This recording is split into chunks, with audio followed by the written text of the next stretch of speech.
A gente vai começar agora com o nosso primeiro palestrante, que é o Dr. Gabriel. Vou botar ele aqui para aparecer também com a gente. Acho que seu microfone tá mutado, doutor. Só ligar ele para a gente poder te escutar. Boa noite. Boa noite, Luísa. Boa noite a todos. Uma alegria, um prazer estar aqui. Muito obrigada pelo convite. Muito obrigada por ter aceitado o nosso convite. É sempre uma honra ter uma palestra com um psiquiatra tão experiente quanto o senhor. E eu espero que consigamos cumprir com as expectativas, que o público seja muito agradável. Bom, pessoal, eu recebi então um convite, né, pelo qual eu agradeço muito a Liga de Psiquiatria da ESCS, para conversar um pouco sobre as questões de gênero e o processo de formação da identidade do sujeito. Então, esse foi o tema que me foi proposto, né? Bom, em primeiro lugar, eu gostaria de falar um pouco a respeito de algumas, de algumas expressões, de uma nomenclatura que faz parte, vamos dizer assim, de um léxico identitário, né? Em primeiro lugar, é importante nós nos lembrarmos que sexo é diferente de gênero, né? São duas coisas diferentes, né? Então, o sexo é um conjunto de atributos, né, que faz com que o indivíduo seja macho ou fêmea, né? Então, o seu cariótipo, né, a presença de órgãos genitais, né, típicos do sexo masculino ou feminino, né, a presença de hormônios, né, a configuração da genitália. Então, o sexo diz respeito, né, às atribuições, aos atributos biológicos que constituem o ser macho ou fêmea, né, dos animais sexuados. Muito bem. Identidade de gênero. O que é identidade de gênero? Identidade de gênero é o senso ou o sentimento que o indivíduo tem de identificação com o gênero. Esse gênero pode ser, então, masculino, feminino, ambos, né? Há pessoas que se sentem homens e também se sentem mulheres, ou nenhum. Há pessoas que também nem se sentem homens e nem se sentem mulheres, né? Ora com um, ora com o outro, como é o caso do gênero fluido, né? Mas seriam essas as possibilidades de identidade de gênero que nós temos discutido mais frequentemente na nossa cultura, né, na contemporaneidade. Só lembrando que a natureza, às vezes, também, entre aspas, se atrapalha um pouco com essa questão, né? Nós temos que lembrar, por exemplo, da existência das pessoas que têm condições intersexuais, né? Aquelas pessoas que têm genitália ambígua, ou aquelas pessoas que têm o hermafroditismo verdadeiro, né? Que são aquelas que tanto apresentam cariótipo masculino, como apresentam também um cariótipo feminino. Então, apresenta células, né, com o cariótipo XX e células com o cariótipo XY. Pessoas que apresentam ao nascer ovários, né, ovotestes, que seria um testículo mais primitivo, útero, trompas, vagina, pênis, né? Então, são pessoas que, do ponto de vista biológico, elas são machos e fêmeas ao mesmo tempo.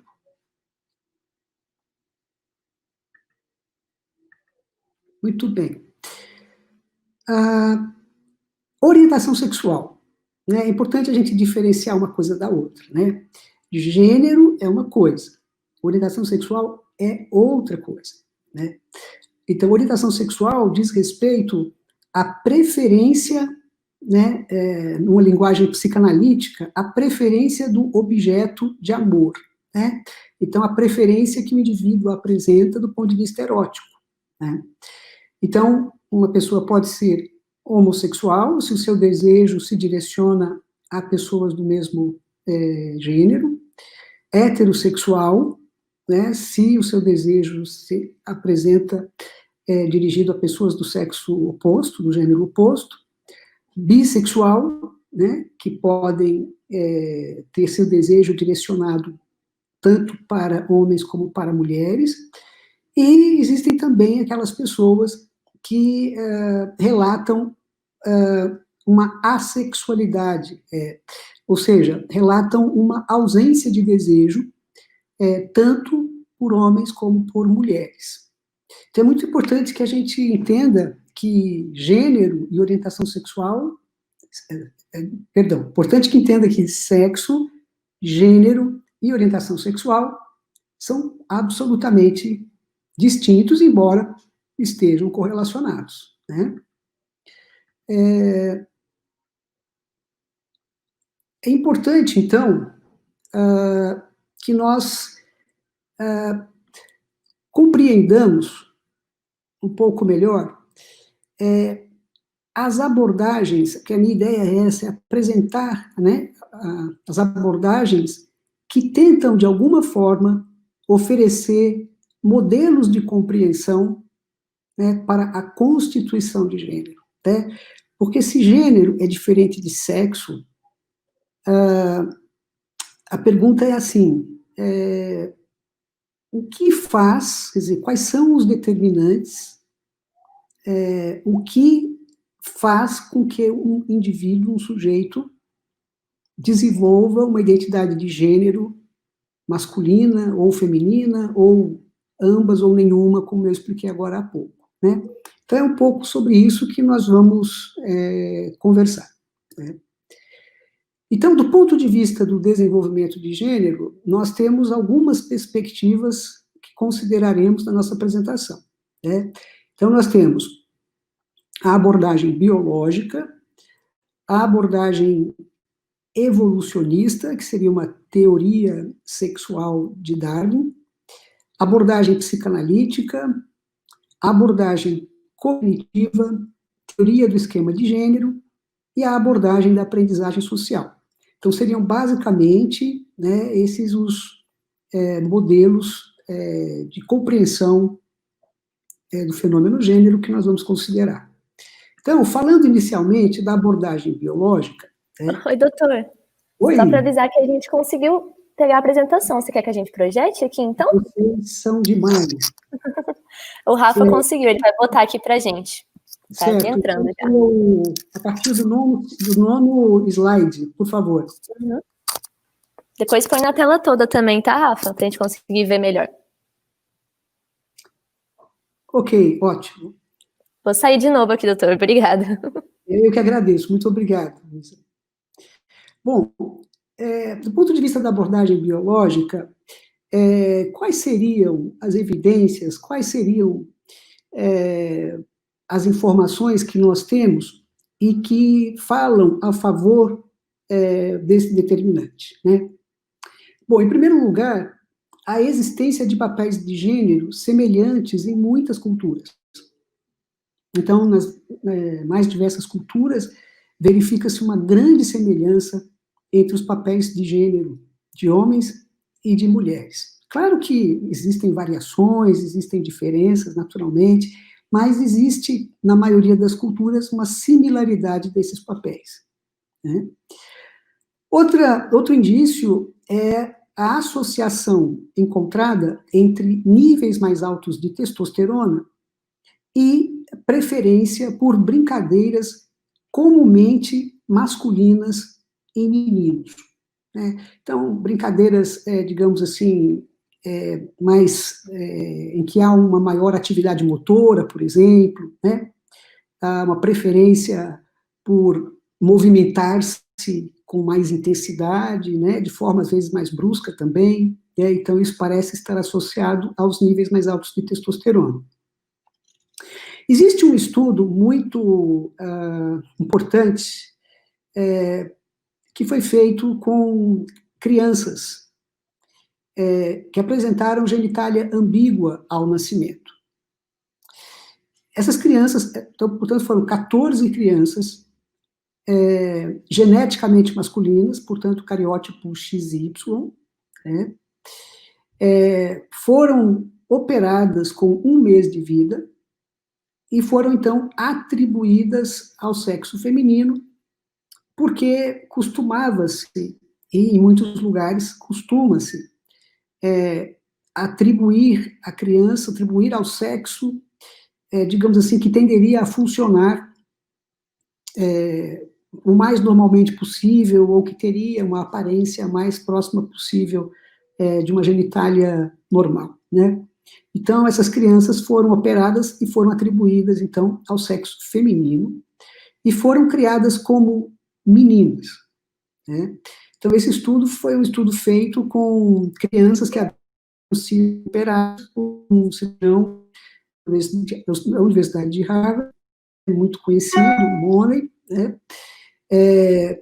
E foi feito, então, um estudo, né?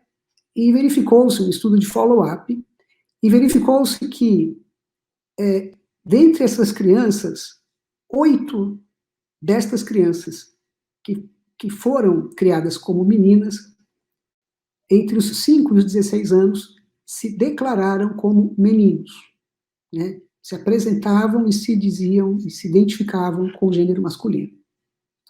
5 dessas crianças declararam-se meninas, porém, com dificuldades de se encaixarem com outras meninas, né? E uma criança recusou-se a discutir o assunto no estudo. Então, aqui, esse estudo é um estudo interessante, porque ele mostra, né, claramente que a questão não é apenas a questão de formação de gênero, não tem apenas determinantes culturais, mas teria também determinantes biológicos. Próximo, por favor.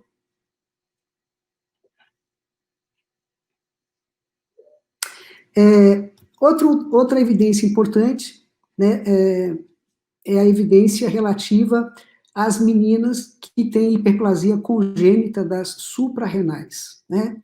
Essas meninas têm altos níveis pré-natais de andrógenos, né? E tendem a se tornar mais masculinizadas, com comportamentos mais masculinos, preferência por brinquedos de meninos, né? Brincadeiras mais agitadas, do ponto de vista motor mais ativas, né? Preferência por brincar com os meninos e acentuadas habilidades espaciais. Eu coloquei sociais aqui, foi um equívoco. Acentuadas habilidades espaciais, né? Então, mostrando que a presença de altos níveis de testosterona no período pré-natal leva a influências comportamentais pós-natais, pós-nascimento. Próxima, por favor. E, por fim, estudos sobre dimorfismo sexual cerebral, né?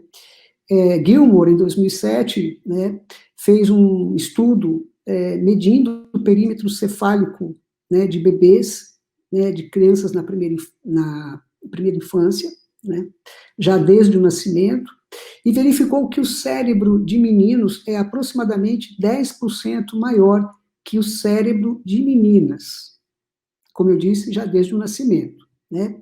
Então, parece que os meninos teriam uma maior quantidade de massa cinzenta, enquanto as meninas teriam uma maior riqueza em termos de conexões sinápticas, né?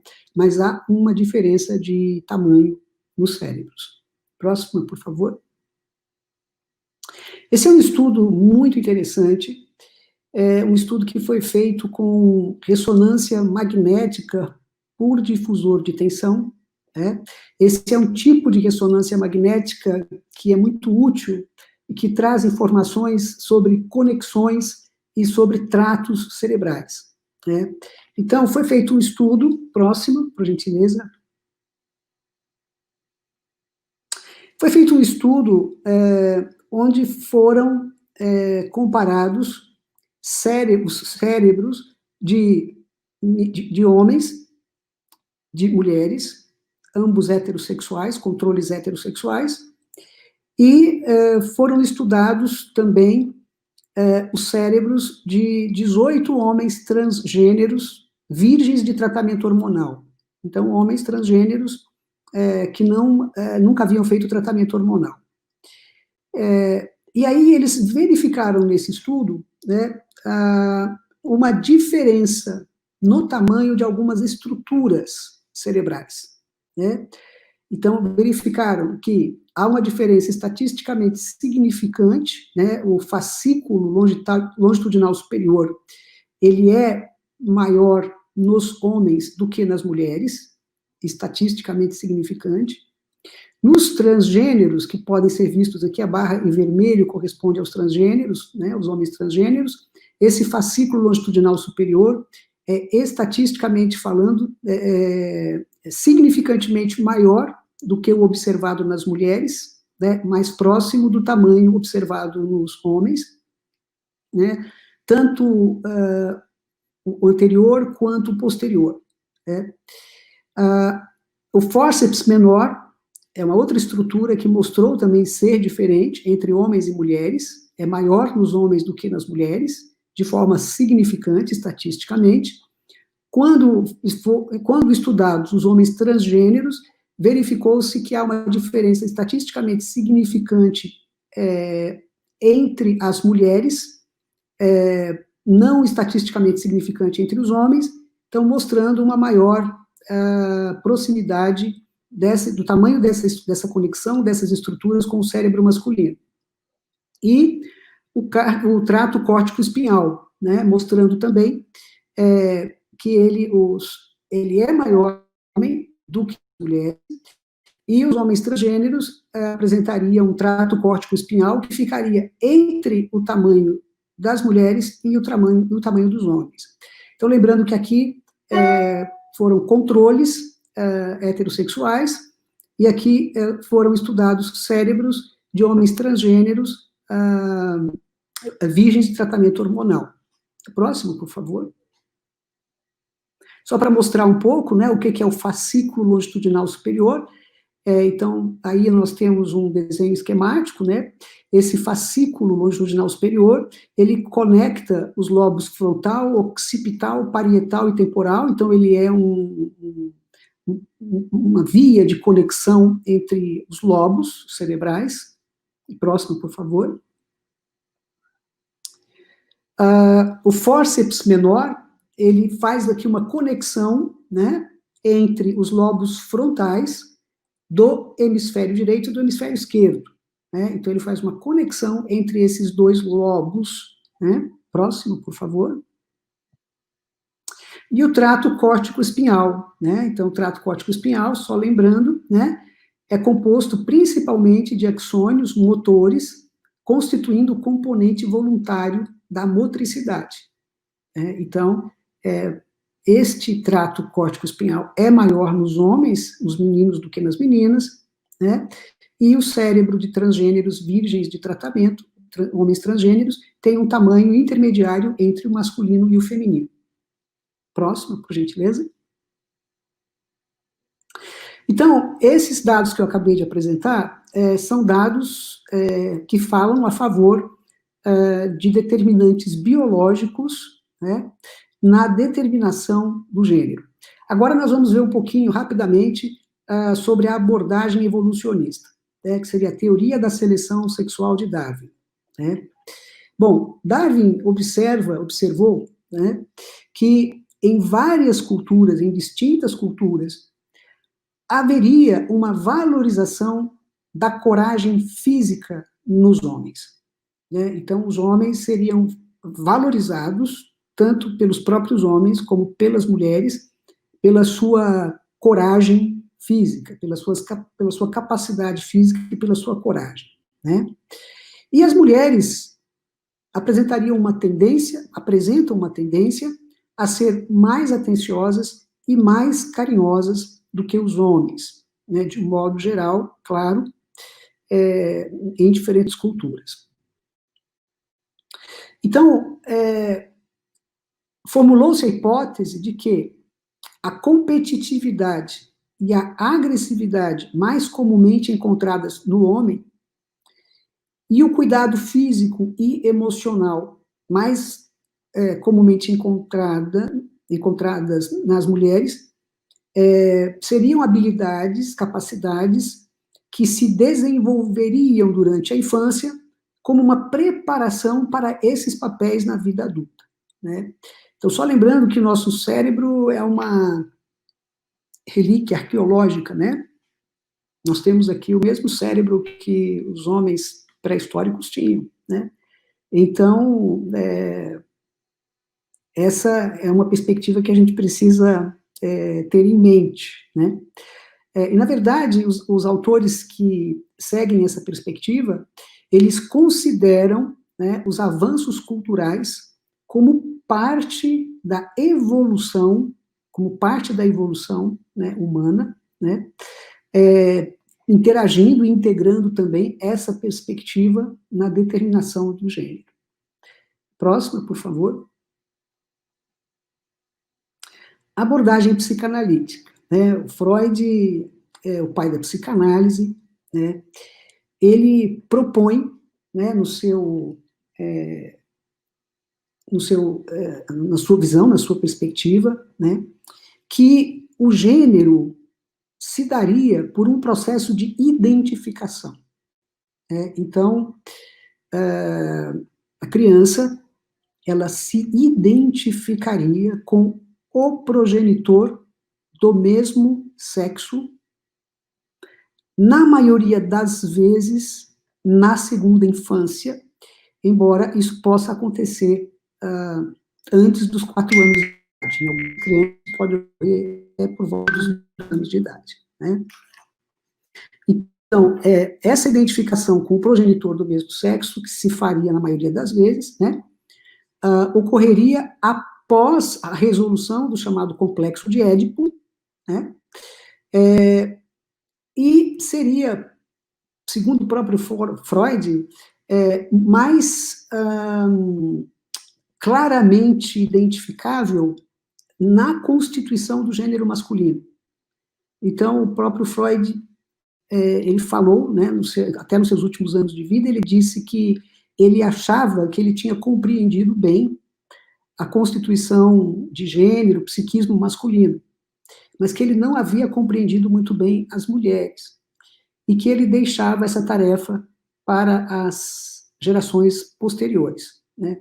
Então, essa ainda é uma questão, digamos assim, em estudo pelos seus seguidores, né, que ainda tem essa tarefa pela frente, né? Próximo, por favor. Abordagem cognitiva. Essa abordagem foi defendida por um autor chamado Lawrence Kohlberg, né, em 1966, e basicamente o que Kohlberg disse é que o conhecimento de gênero precederia o comportamento de gênero, né? Isso se daria em 3 etapas. Primeiramente, a criança, ela ganharia consciência acerca do gênero que lhe foi atribuído, que lhe foi designado, e do gênero dos outros, né, das outras pessoas. Então, isso se daria entre os 2 e 3 anos, portanto, ainda na primeira infância. A segunda fase seria a estabilidade de gênero, né, quando a criança ganha consciência de que o seu gênero não muda, não mudaria, né, não haveria mudança na sua constituição de gênero. Então, as crianças nesse período ficariam muito ligadas a aspectos como vestuário, penteado, comportamentos estereotipados, típicos, né, do masculino e do feminino. E a última etapa seria a consistência de gênero, né, quer dizer, que é a consciência de que o seu comportamento e suas roupas não afetarão o seu gênero, né, não afetarão o fato de ser mulher ou de ser homem, né. Então, essa seria a abordagem cognitiva proposta por Lawrence Kohlberg, né. Próximo, por favor. Teoria do esquema de gênero. Desculpe, faltou aqui um O, né? Mas é a teoria do esquema de gênero, proposto por uma pesquisadora chamada Sandra Bem.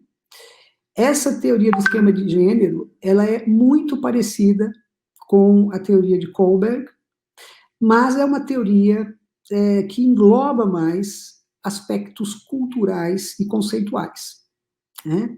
Então, segundo esses autores, liderados pela Sandra Bem, as crianças extraem ativamente conhecimento sobre gênero no seu ambiente antes de iniciar o comportamento típico de gênero. As crianças estariam absolutamente atentas, né, a todos os indícios acerca de gênero, do seu próprio gênero, do gênero que lhe foi atribuído, e do gênero de outras pessoas, né? Entretanto, segundo ela, como eu disse, é dada maior ênfase à influência da cultura. Então, segundo ela, quando as crianças sabem a que sexo pertencem, elas desenvolveriam um conceito do que significa ser homem ou mulher em sua cultura, né? E tenderiam a ajustar o seu comportamento à visão de sua cultura do que meninos e meninas devem fazer. Então, essa seria a teoria do esquema de gênero proposta pela Sandra Bem.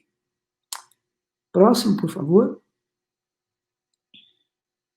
Abordagem da aprendizagem social, né, inicialmente apresentada por Michel, 1966, né, é uma abordagem que propõe que a criança desenvolveria a sua identidade de gênero a partir da imitação de modelos. Então, a criança elegeria modelos, né, em geral do mesmo sexo, né? Esses modelos parecem ser escolhidos nessa perspectiva, pareceriam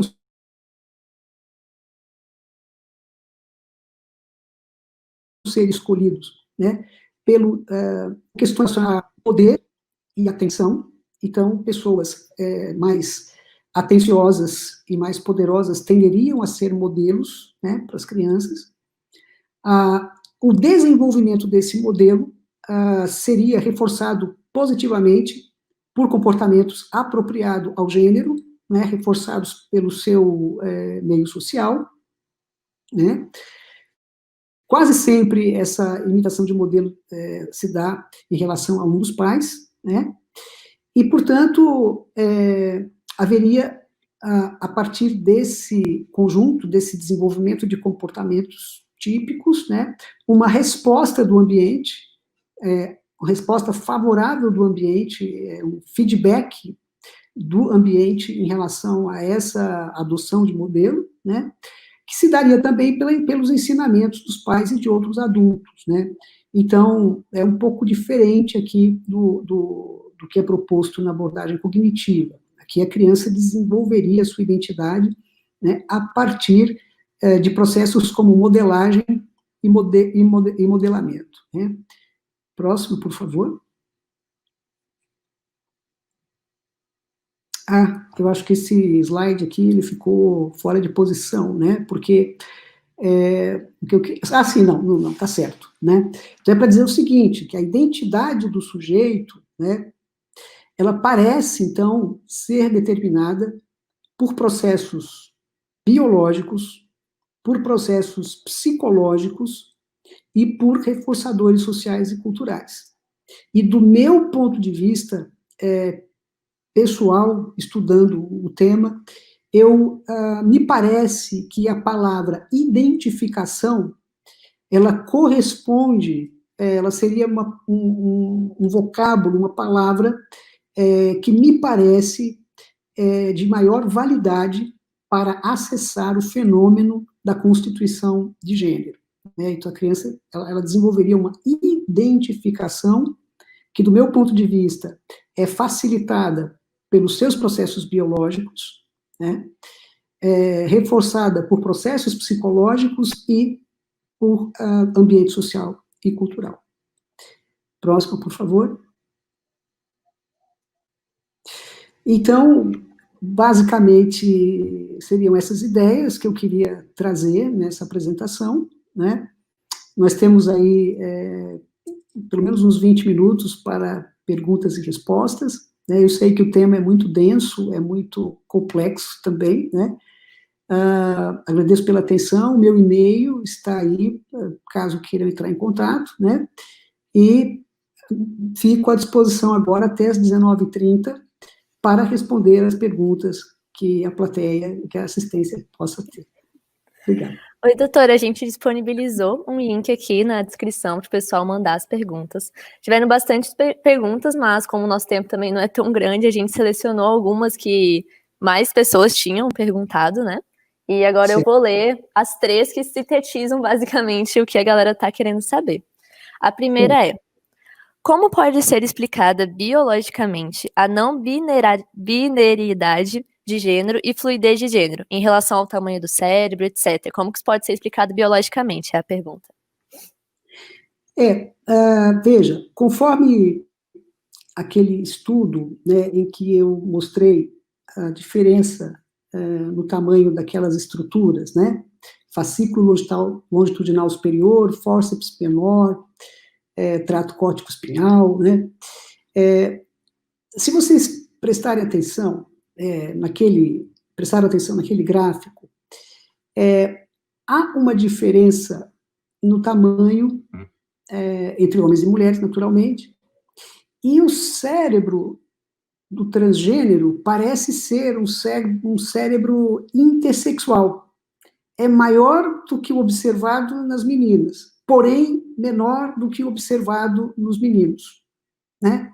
Então, nós poderíamos falar de um cérebro, essas estruturas, elas estariam como que no meio do caminho entre um e outro, né?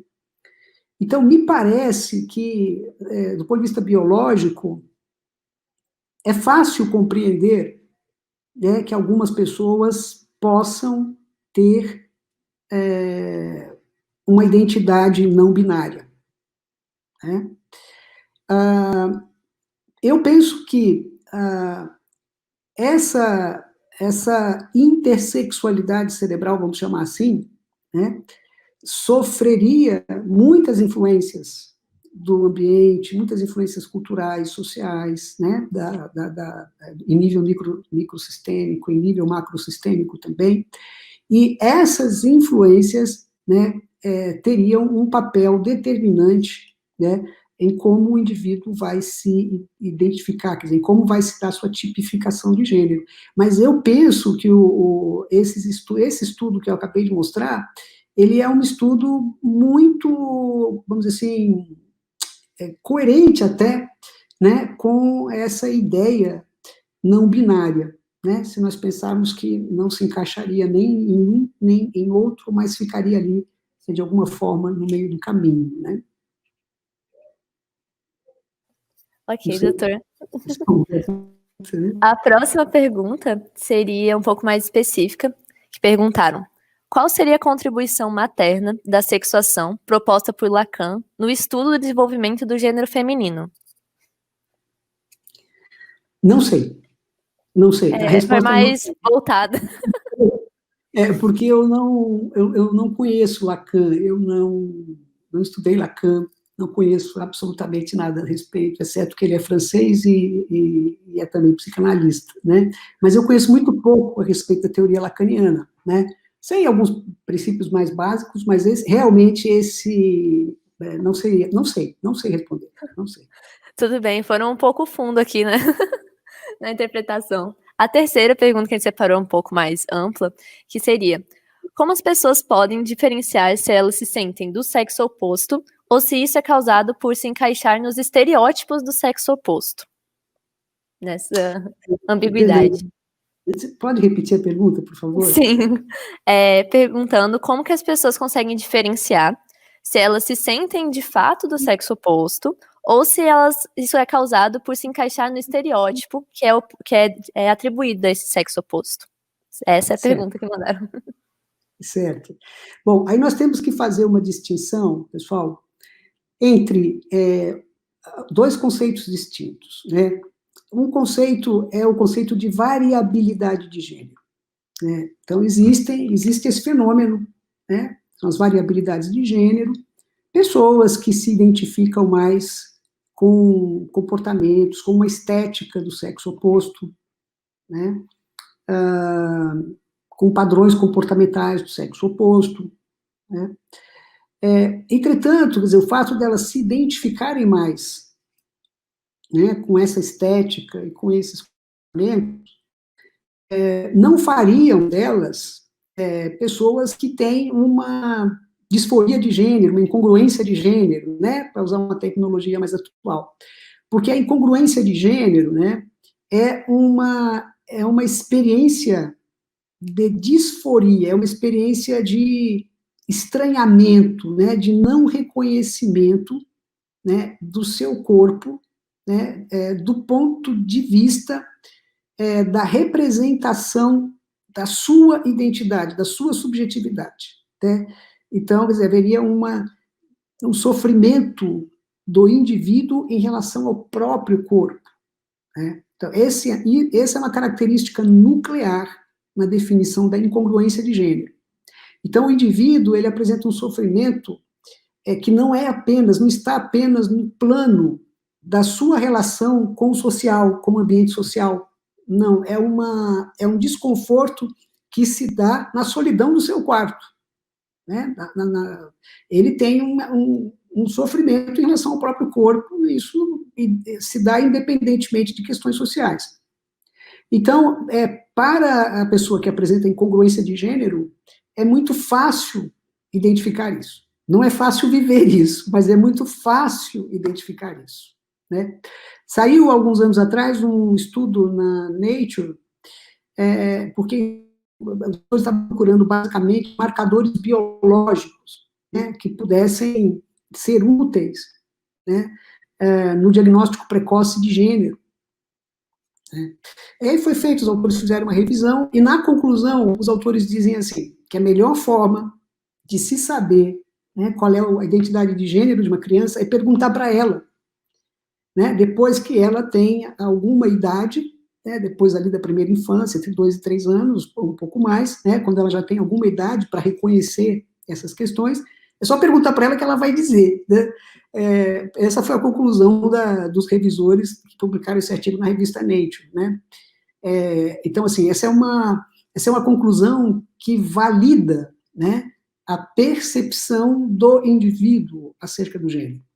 Agora, é importante dizer também que muitas crianças que apresentam identificação com o gênero do sexo oposto deixam de experimentar isso na adolescência.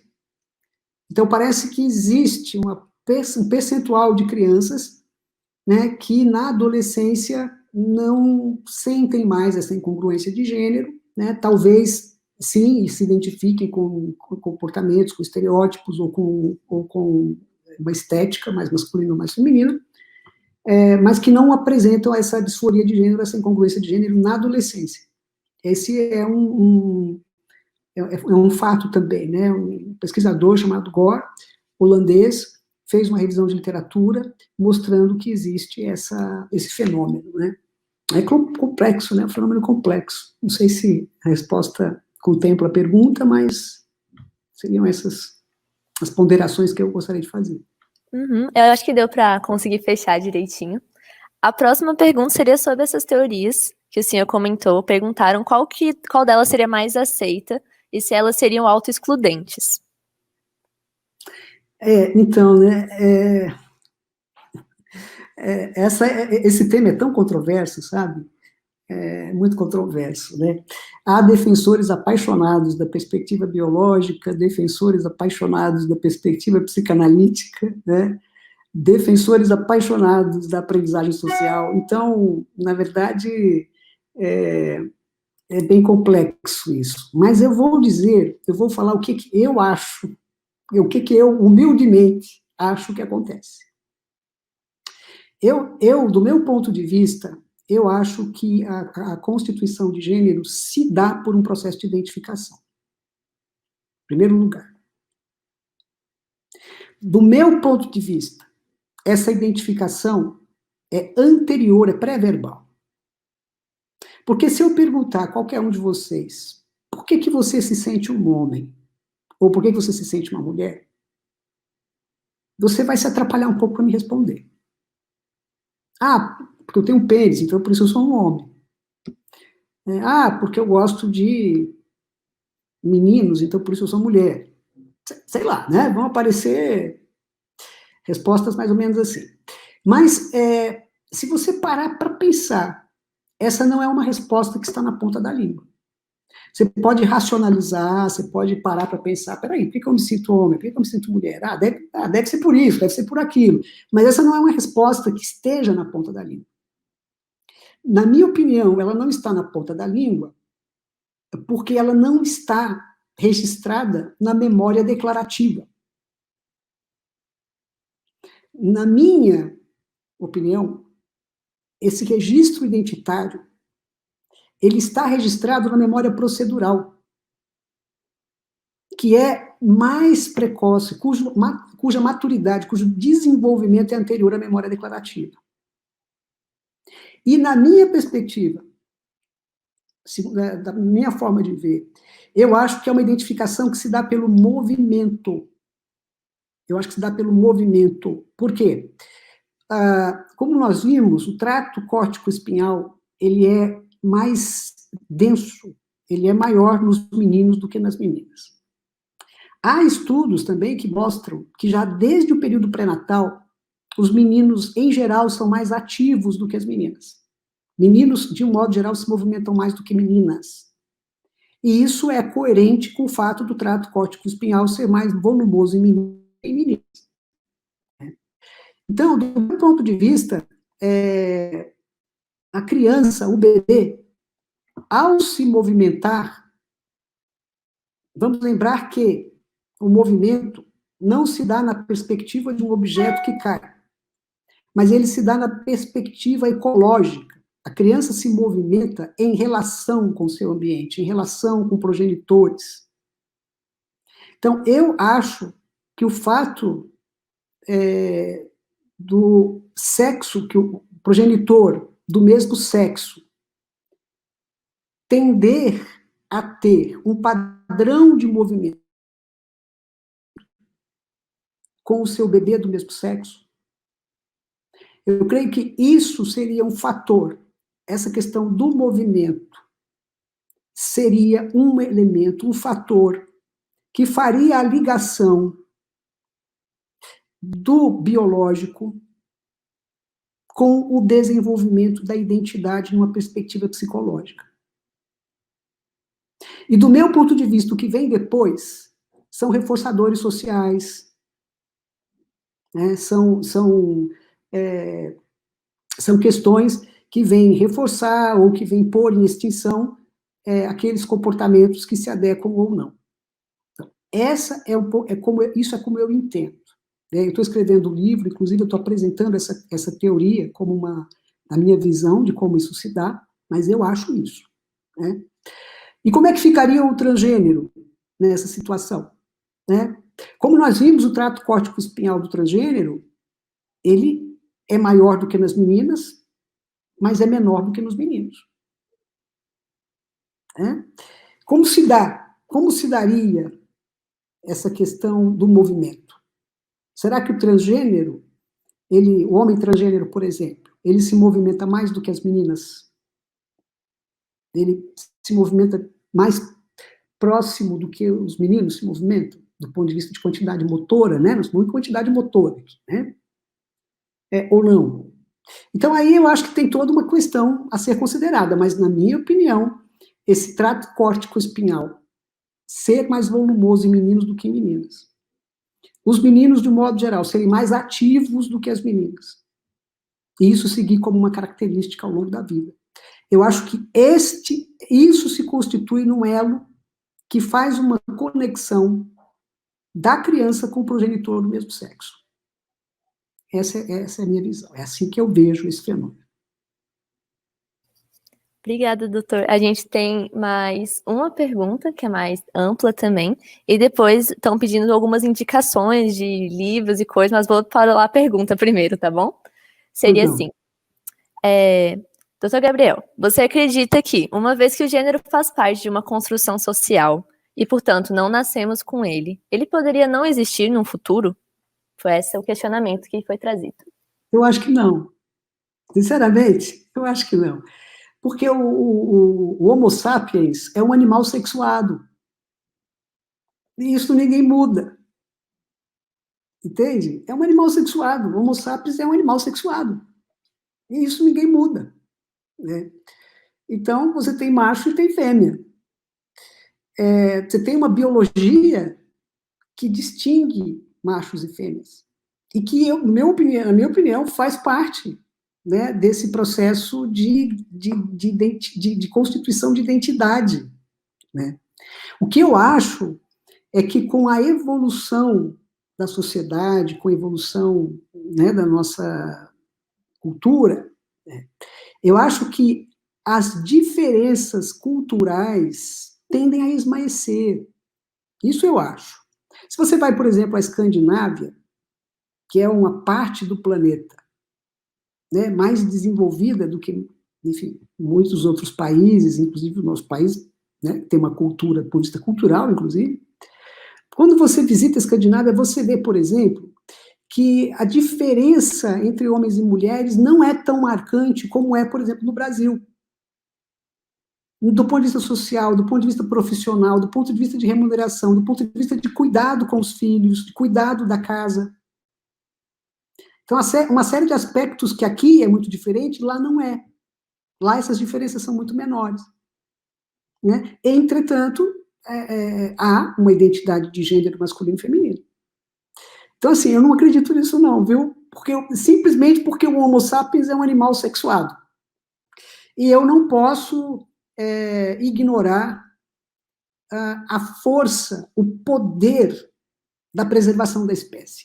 Há dois instintos muito importantes no Homo sapiens, que é a preservação de si, do indivíduo, né, e todo o processo de luta e fuga para manter a sua integridade, a sua existência, né, integridade física, a sua existência, e o instinto de preservação da espécie, que isso é muito forte também.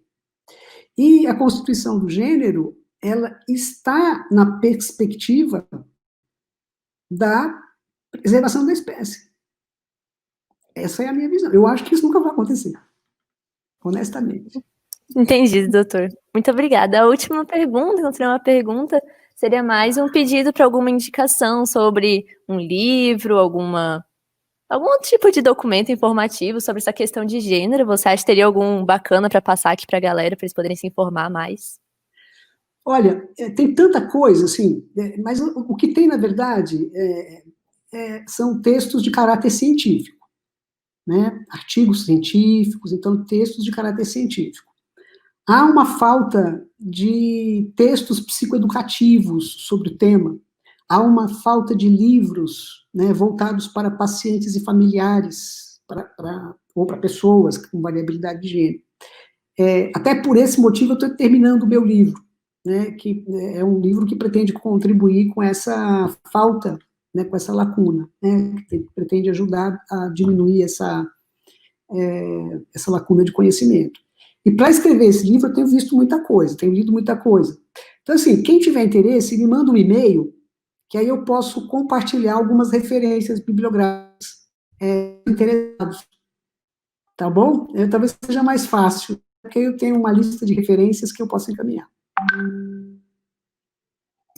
Ok, doutor, muito obrigada pela sua presença, por toda a sua disponibilidade de vir aqui explicar para a gente. É um tema que está sendo muito requerido por todo mundo, foi um tema que foi muito procurado, muito perguntado para a gente, e a forma como foi abordado, eu acho que foi muito minuciosa em todos os pontos e muito abrangente do mesmo jeito. Então, muito obrigada, por ter cedido o seu tempo para vir aqui falar para a galera.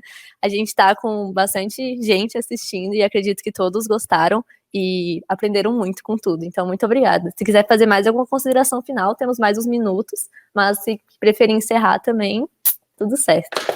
Luiz, eu quero agradecer o convite de vocês. né? E dizer que eu acho vocês muito bonitinhos, viu? Organizando esse trabalho, né? Tanta gente. Você me perdoe falar assim, eu tenho idade para ser seu pai, né? Mas eu acho muito legal, né? Ver o jovem, o estudante, organizando um simpósio tão bem feito, com um alcance tão grande, discutindo questões tão importantes, né? Então, vocês estão de parabéns, né? Aceite o meu elogio como uma homenagem, porque é isso que é, tá certo? Muito obrigado pelo convite. Muito obrigada, então, doutor. Gente, a gente vai para o intervalinho agora, depois a gente vai para a próxima palestra. Se vocês quiserem mandar algum comentário, algum elogio, podem mandar para a gente no Instagram, que a gente vai repassar tudo para o doutor Gabriel, não se preocupem, tá bom? Ele vai ficar cheio de elogios depois. Muito obrigada, então, doutor. Muito boa noite. Tchauzinho. Boa noite, obrigado. Tchau, tchau.